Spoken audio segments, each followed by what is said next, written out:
मी आपल्या सर्वांची दिलगिरी व्यक्त करतो। उशीर झाला। खरं तर तुषार भाऊंना मी म्हणत होतो की 8:45 पर्यंत मी निघू का। सकाळच्या काही बैठका थोड्याशा लवकर होत आहेत, तर त्यांनी मला सांगितलं नाही थोडंसं उशीर या, 10:30 पर्यंत पोहोचायला काही हरकत नाही। मग मी 9:30 ला निघालो। आत्तापर्यंत पूर्वीच्या वेळेप्रमाणे मी कदाचित मुंबईपर्यंत पोहोचू शकलो असतो, पण तसं न होता 9:30 ला निघून सुद्धा कसं तरी आत्ता तुमच्यापर्यंत पोहोचलो। मी कारण देत नाही, पण उशीर झाला हे खरं असलं ते ट्रॅफिक हा एक जो मुद्दा आहे तो पुणे शहर आणि पिंपरी चिंचवड शहर या दोन्ही महत्त्वपूर्ण शहरासाठी अतिशय महत्त्वाचा झालेला आहे।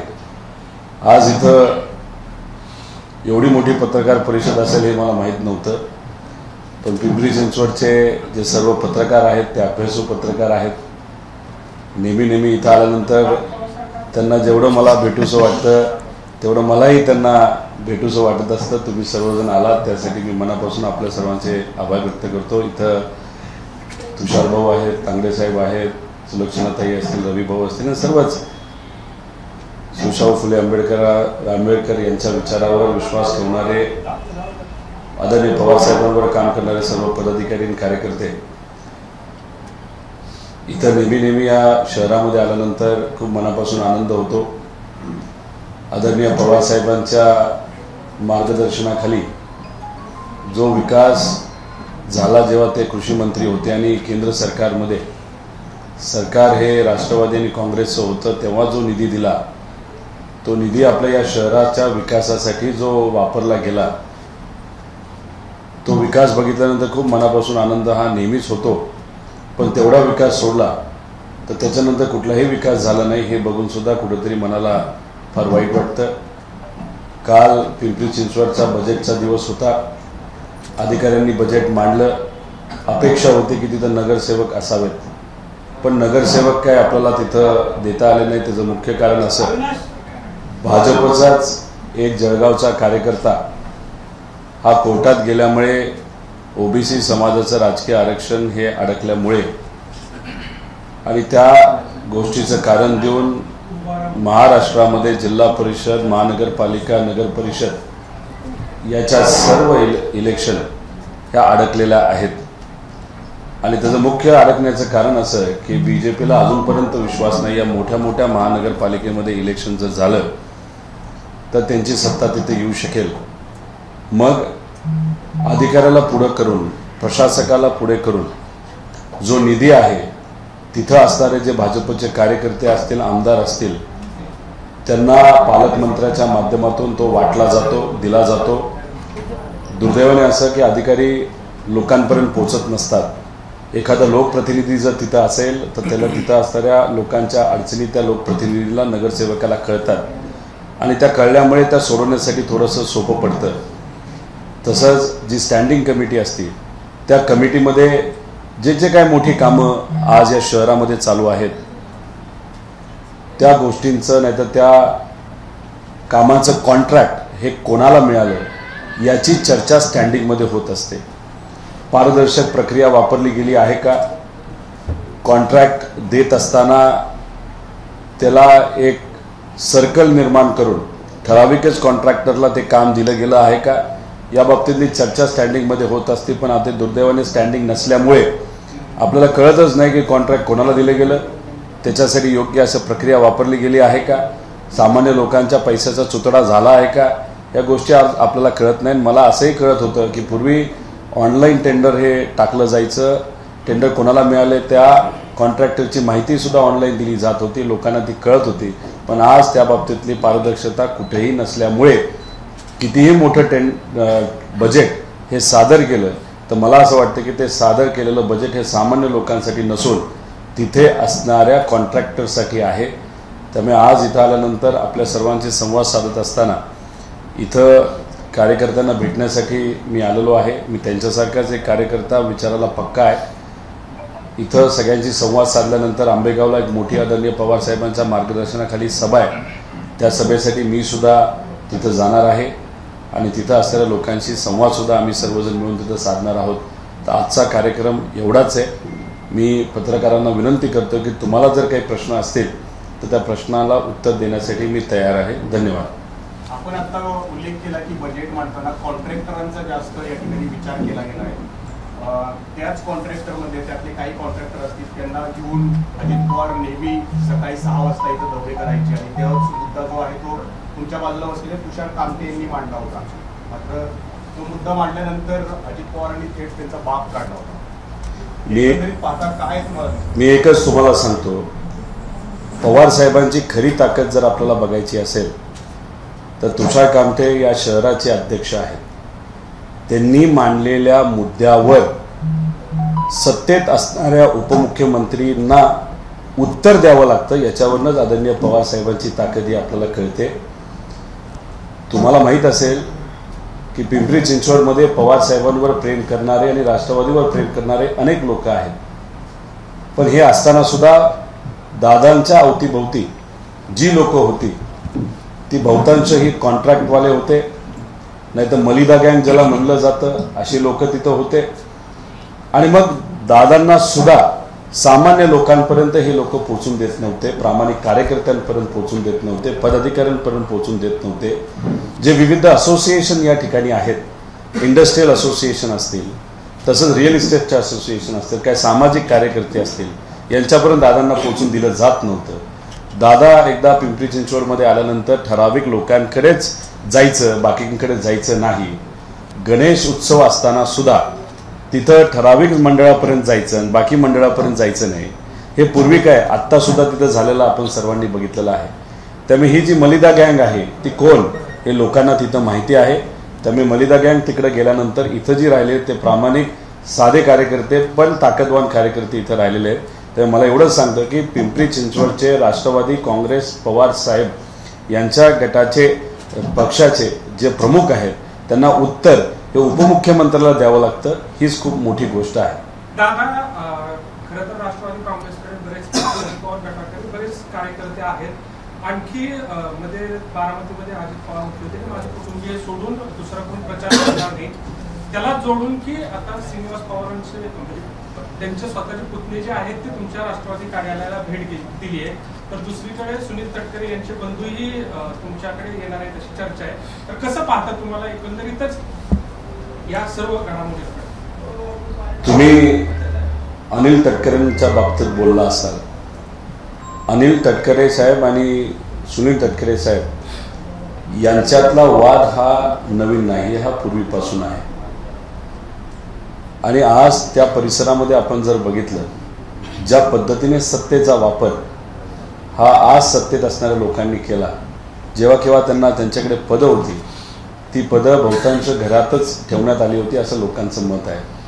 अशा परिस्थितीमध्ये सुरुवातीला अनिल जे तटकरे साहेब आहेत त्यांच्याकडे खरं तर ते आमच्या संपर्कात होते. आम्ही त्यांच्या संपर्कात असलो तरी कुठेही आपल्याला कुटुंबाकडे जायचं नाही असा एक कुठेतरी निर्णय तिथं घेतला होता.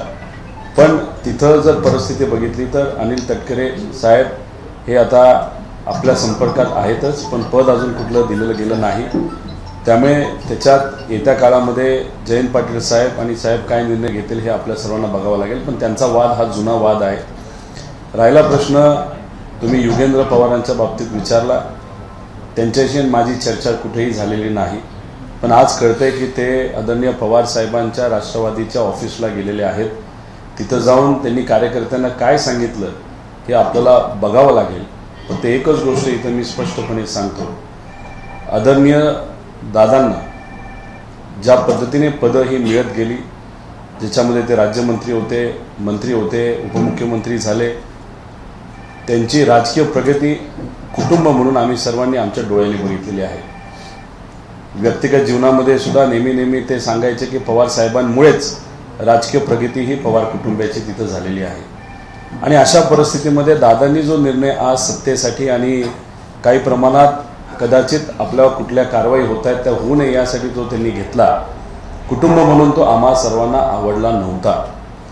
आणि मग कुटुंब म्हणून तो आम्हाला आवडला नसेल तर मग सामान्य लोकांना कसा तो आवडेल त्यामुळे युगेंद्र आज तिथं जाऊन काय बोलतोय, कसं बोलतोय, कोणाच्या बाजूनी बोलतोय हे ते बोलल्यानंतरच आपल्याला बघायला मिळेल.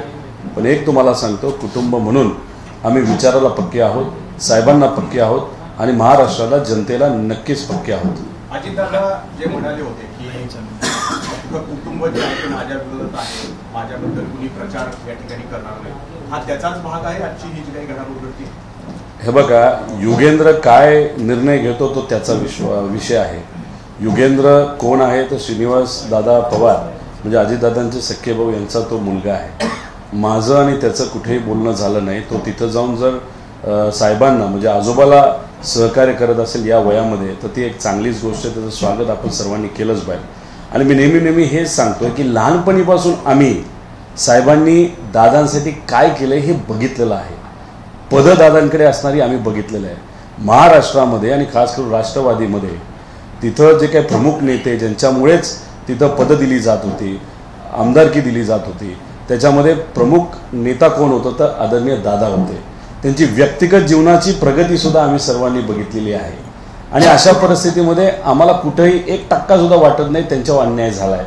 आणि मग अन्याय झाला नसेल तरीसुद्धा आदरणीय पवार साहेबांना या वयामध्ये तर ते सत्तेत जाण्यासाठी सोडत असतील तर कुटुंब म्हणून आम्हाला आवडणार नाही. कारण कुटुंब म्हणून आमची जी काय परवरिश असेल, आमची जी काय विचारसरणी आहे ती महाराष्ट्रातल्या मातीत घडलेली आहे. त्यामुळे आम्हाला अशा पद्धतीचा अन्याय साहेबांवर झालेला हा आवडलेला नाही. त्यामुळे अजितदादा जेव्हा म्हणतात माझ्याबरोबर माझंच कुटुंब म्हणजे त्यांचंच व्यक्तिगत कुटुंब राहिले असं आपल्याला कुठंतरी बोलावं लागेल.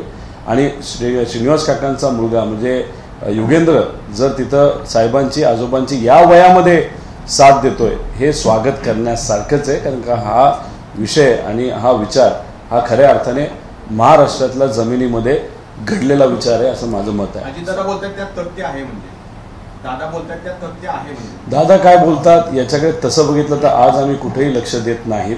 कारण दादा जिथं कुठं बोलतात ते एक स्वतःच्या बाजूनी तरी बोलत असतात, नाहीतर मलिदा गँगच्या बाजूनी बोलत असतात, नाहीतर सत्तेच्या बाजूनी बोलत असतात. एकूण परिस्थिती जर पाहिली तर यापूर्वी अजित पवारांनी दोनदा बंड केले होते, गेले होते, परत आले होते.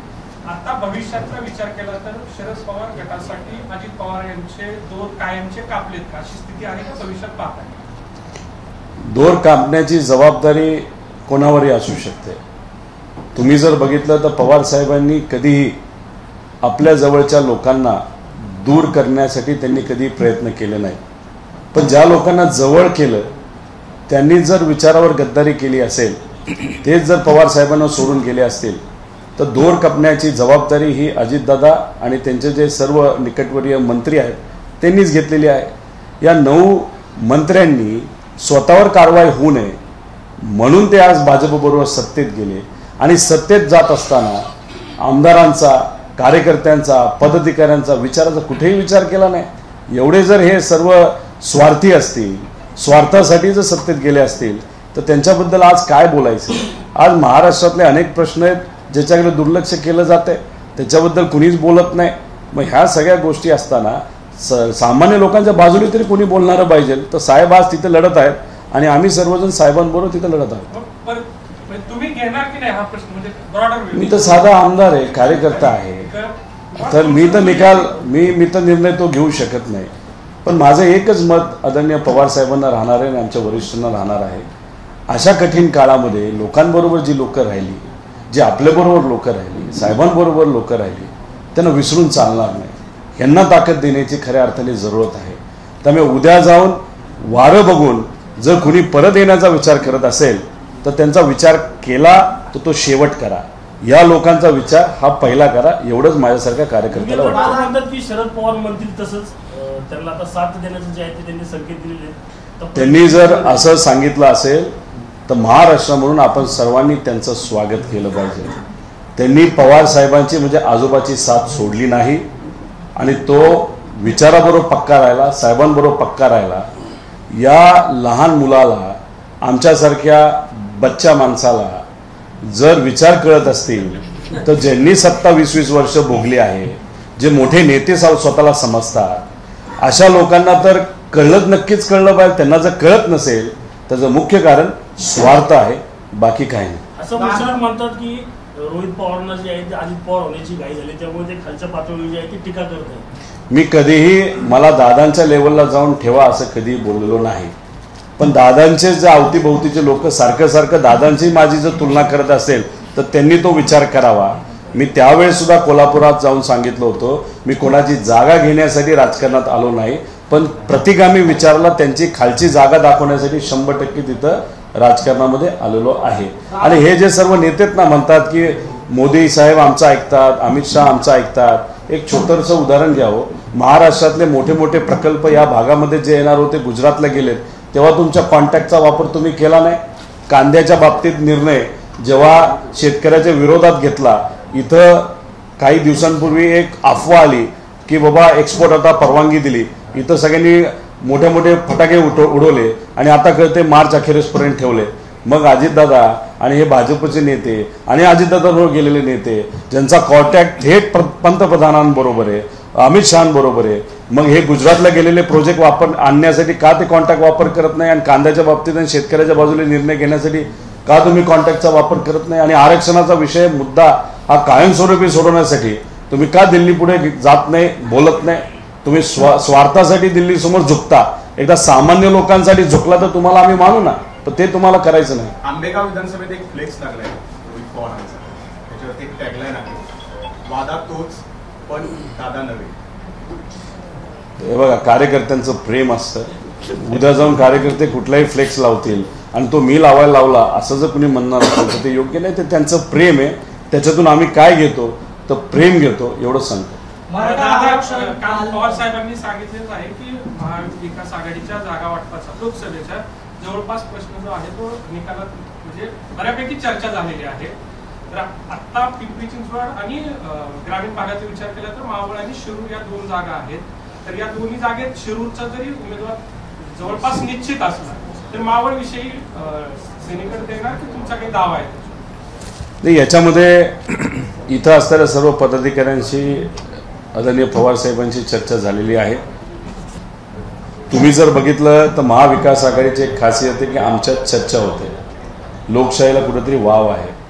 आणि मग त्याच्यामध्ये जिंकणारे जे उमेदवार जिथं कुठं असतील आणि तसंच जे काही मताधिक्य आहे त्या मताधिक्याकडे बघून आणि आपल्या मतं जिथं कुठं असतील त्याचं समीकरण बघून त्या जागा आपण आपल्या मित्रपक्षाला सुद्धा देणार आहोत. मावळच्या बाबतीत काय झालं हे सांगता येणार नाही, पण गेल्या वेळेस जेव्हा आपण लढलो तेव्हा एवढ्या मताधिक्याने आपण हारलो होतो, त्यामुळे ती जागा आपण घेऊ का हे आज तरी मला सांगता येणार नाही. पण राहिला प्रश्न शिरूरचा, या बाबतीत अमोल कोल्हेंना ती जागा ती मिळणारच आहे, त्यांना तिथं निवडून आणायचंच आहे. दादा म्हणतात त्यांना पाडणार, म्हणजे एवढा अहंकार. पूर्वी एक नेता असं म्हणत होता आम्ही पुन्हा येईल, आम्ही पुन्हा येईल. त्यांचं काय झालं हे आपल्याला काय, ठीक आहे नंतर ते आले तरी कुटुंब आणि पार्टी फोडून ते आले असले तरी अमोल कोल्हेंना दादा म्हणतात पाडणार. पण आम्ही म्हणतो लोकांच्या विश्वासाने अमोल कोल्हे हेच निवडून येणार. पण तिथं जी जागा आहे ती आम्हाला असं वाटत होतं कुठेतरी अजितदादांच्याच कुटुंबात तिथं जाईल का काय, पण अशी आता चर्चा कुठेतरी सुरू झाली आहे की ती अजितदादांच्या पार्टीला मिळेल असं वाटत नाही. कारण दादांकडे फक्त 4च सीट येणार आहेत. त्याच्यात आम्हाला असं वाटत होतं शिरूरची असेल, पण ती काय दिसते असं वाटत नाही. बीजेपी त्यांचं ऐकत नाही, शिंदे गट तर अजिबातच ऐकत नाही.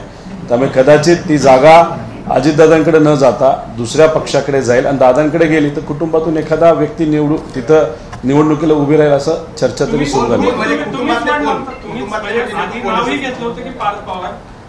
आम्हाला असं वाटत होतं की दादांचा वट हा भाजपमध्ये आहे, पण ते काय वाटत नाही. 4च जागा खासदारकीच्या त्यांना मिळणार आहेत अशी चर्चा जेव्हा सुरू झाली त्यामुळे तेवढा वट राहिला असं वाटत नाही. ते त्यांचे दिल्लीतले कॉन्टॅक्ट आता कमी पडायला लागले आणि विधानसभेला सुद्धा आपण जर बघितलं तर कदाचित त्यांना 20च जागा मिळतील, नाही तर त्यांना असंही भाजप सांगेल की बाबांनो तुम्ही तुमच्या चिन्हावर लढू नका, तुम्हाला भाजपच्या चिन्हावर तिथं लढावं लागेल आणि लढायचं असेल तर वेगळं लढा. ही परिस्थिती होणार आहे. लोकसभेला एकनाथ शिंदे साहेबांची मदत ही बीजेपीला पाहिजे, तसंच अजितदादांची मदत बीजेपीला पाहिजे. लोकसभेला मदत पाहिजे असताना सुद्धा जर एकनाथ शिंदे साहेबांना आणि अजितदादांना एवढं दाबलं जात असेल तर लोकसभेनंतर त्यांची काय किंमत राहील हे उद्याच बघावं आपल्याला लागेल. मावळमधला जो गेल्या वेळेचा पार्थ पवारांचा पराभव आहे पाहता ते आताची यावेळेची लोकसभा निवडणूक लढतील असं वाटतंय. काही होऊ शकतं, तो त्यांचा विषय. असेही चर्चा होती. राज्यसभेला त्यांना उभं राहायचं होतं, तिथं उभं राहत असताना पण इतक्या लोकांना उभं राहायचं होतं राज्यसभेला. म्हणजे कोकणातले काही लोक होते, मराठवाड्यातले काही लोक होते, असंही म्हणलं जातं पार स्वतः होता. मुंबईमध्ये एक नेता सिद्दकी ह्यांना आत्ताच इम्पोर्ट केलेला आहे अजितदादांनी. आणि हे सगळं केल्यानंतर 9-10 लोक एका जागेसाठी इतकी भांडायला लागली असं आम्हाला कळालं की दादांनी एक मार्ग काढला आणि तो कदाचित हा पटेल साहेबांकडनं, प्रफुल्ल पटेल साहेबांकडनंच आला असावा, कारण त्यांच्यात प्रफुल्ल पटेलच खूप हुशार आहेत असं जाणवायला लागलंय. त्यांची 4 वर्ष जे राज्यसभा राहिली असताना सुद्धा परत एकदा राज्यसभा ही प्रफुल्ल पटेलांनीच घेतली. कधी त्यांना माहिती आहे की उद्या जाऊन भाजप यांचं काय करणार आहे, त्याच्यापेक्षा आपलीच चांदी करून घ्या या अनुषंगाने केलं. त्यामुळे ह्या 9 लोकांना बाजूला ठेवून प्रफुल्ल पटेलांना तिथं दिली. त्यामुळे एकदा राज्यसभा नाकारल्यानंतर कदाचित लोकसभेला पार्थ हा उभा राहू शकतो अशी कुठेतरी चर्चा ही नक्कीच आमच्या सर्वांच्या सर्कलमध्ये सुरू झाली, आणि खास करून शिरूरमध्ये.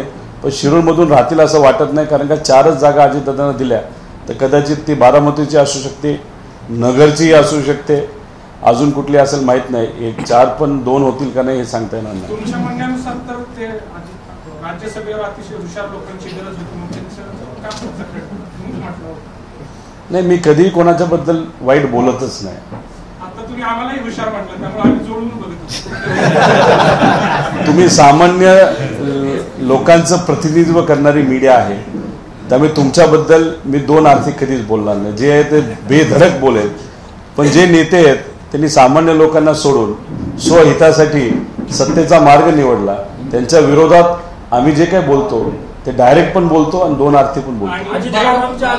जयंत पाटलांना ऑफर होती असं बोललं, त्यांचे विश्वासू सहकारी त्यांनी सांगितलेलं आहे, त्यांनी कुठेतरी दुसरं दिलं असं वाटतंय. नाही, विश्वासू सहकारीचं नाव सांगा, मग मी बाकीचे सांगा. PR पाटील. कोण? PR पाटील.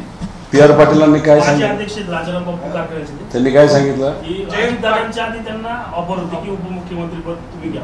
पण तुम्हाला एक सांगू का, BJPची जर ऑफर बघायची झाली तर ती कोणालाही येऊ शकते. म्हणजे आज इतके ते अडचणीत आहेत कारण लोक त्यांच्या बाजूली नाहीत. आज कुटुंब फोडलं, पार्टी फोडली. आता काँग्रेसचे पण अनेक नेत्यांना गळ्याला लागतात का नाही ते बघत आहेत. त्यामुळे लोकसभा होण्यापूर्वी मला तर वाटतं की अजून 10-12 लोक कदाचित हे भाजपमध्ये जाऊ शकतील अशी परिस्थिती. पण ते का? दबाव तंत्र. अप्रत्यक्षपणे कदाचित आली असावी, मला तो काही मेसेज कळला नाही. पण आली नाही आली आम्हाला फरक पडत नाही. कदाचित माझा स्वभाव, लढण्याची भूमिका, न घाबरण्याची भूमिका, ह्या सगळ्या गोष्टी बघितल्यानंतर ऑफर द्यायलाच कदाचित भाजप घाबरला असावं. भव्य सभा जी आहे तयारी जाणार आहे, कुठल्या मुद्द्यांवर भाष्य करणार? साहेब कधी काय बोलतील हे कोणालाच कळलेलं नाही. त्यामुळे साहेब काय बोलतात याची उत्सुकता आम्हा सगळ्यांना आहे. आणि तिथं जी सभा आहे तिथे असणाऱ्या नागरिकांनी स्वतः एकत्रित येऊन त्या सभेचं नियोजन केलेलं आहे, साहेबांना आमंत्रित केलेलं आहे. साहेब तिथं जाणार आहेत, आम्ही सुद्धा जाणार आहोत. त्यामुळे ती सभा लोकांची सभा असल्यामुळे आणि भाड्यावर कुणी आम्ही तिथं आणणार नाही, पैसे देऊन कुठेही आणणार नाही. त्यामुळे लोक जे येणारे खूप सुंदर असा प्रतिसाद तिथं साहेबांच्या सभेला मिळेल असा विश्वास आम्हाला वाटतो. 10% आरक्षण भेटलेलं आहे, मात्र राज ठाकरेंचं असं म्हणणं आहे की मराठा समाजाला फसवले, त्यांनी जागरूक राहावं. खरंच मराठा समाजाची फसवणूक झाली? राज ठाकरे साहेबांनाच असं वाटतं असं नाही, सामान्य लोकांना सुद्धा तसंच वाटतं अशी एक चर्चा आता सुरू झालेली आहे. काल एका मताने आरक्षणचं जे बिल आलं होतं त्याला आम्ही सगळ्यांनी सहमती दिली, त्याला सपोर्ट केला. जे काय मिळतंय ते मिळणं फार महत्त्वाचं हे असताना सुद्धा आम्हाला बोलायचं होतं, आम्हाला विचारायचं होतं की जेव्हा काँग्रेस राष्ट्रवादीने आरक्षण दिलं तेव्हा 16% होतं, परत BJPला जेव्हा दिलं ते 13% आलं, आणि आता परत BJPला जेव्हा दिलं ते 10%वर आलं. आपण आयोगामध्ये, गायकवाड आयोग असू दे नाही तर जे काही सर्वे झाले त्याच्यामध्ये 28% मराठा समाजाची लोकसंख्या आहे. मग 10% आरक्षण तुम्ही का दिलं हे आम्हाला तिथं विचारायचं होतं. त्याच्याचबरोबर गायकवाड आयोगाच्या बद्दल सुप्रीम कोर्टाने अनेक अशा काही त्रुटी काढल्या होत्या, टेक्निकल विषय काढले होते की याच्यावर या आयोगाने काम नाही केलं म्हणून आपल्याला तिथं आरक्षण देता आलं नाही. तर सुप्रीम कोर्टाचा जो निर्णय होता त्या निर्णयाचा अभ्यास या सरकारने केला नाही असं आमच्या सगळ्यांचं मत आहे. आणि हा जो रिपोर्ट आहे तो घाई गडबडीने आणलेला रिपोर्ट आहे. सर्वे सुद्धा तुम्ही जर बघितलं 3-3.5 कोटी लोकांचा सर्वे हा 15 दिवसामध्ये केलेला आहे. आणि सर्वे करणारे कोण होते तर 5वी पास 10वी पास असेच लोक तिथं होते.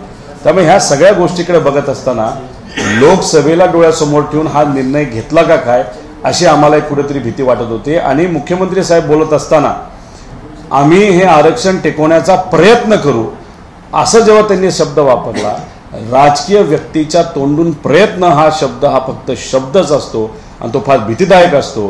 कारण हा प्रयत्न हा शब्द राज्यकर्त्याला मतदान मिळू शकतो, पण प्रयत्न हा शब्द सामान्य लोकांसाठी मात्र फार घातक ठरू शकतो. कारण त्या जीवन मरण्याचा प्रश्न हा येत्या काळामध्ये निर्माण होऊ शकतो. बारामतीत आता काकी विरुद्ध आत्या अशी लढत या ठिकाणी होणार आहे, तर तुमची पण थोडी अडचण त्या ठिकाणी होऊ शकते.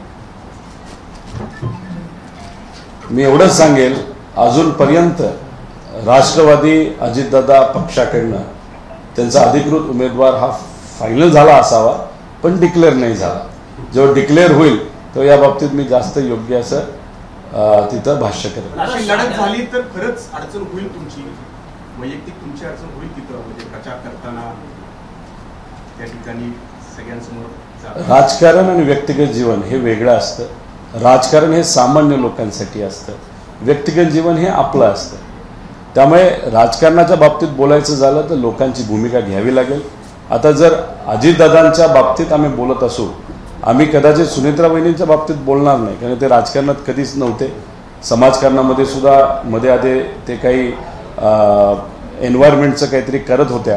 पण शेवटी लढत ही सुप्रियाताई विरुद्ध अजितदादाच तिथं होणार आहे आणि दादांची भूमिका ही लोकांना आवडलेली नाही. त्यामुळे ही लढत त्या दोघांमध्ये होईल.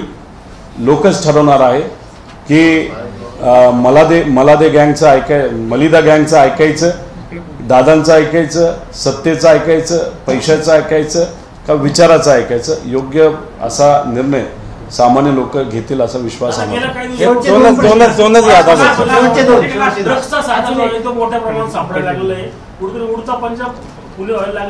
तुम्ही बघा ना, 2-2 हजार कोटीचं ड्रग सापडते 2,000 कोटीचं, म्हणजे मार्केटमध्ये नाही तर लोकांमध्ये किती हजार कोटीचं ड्रग असेल. त्यामुळे ह्या गोष्टी अतिशय घातक आहेत.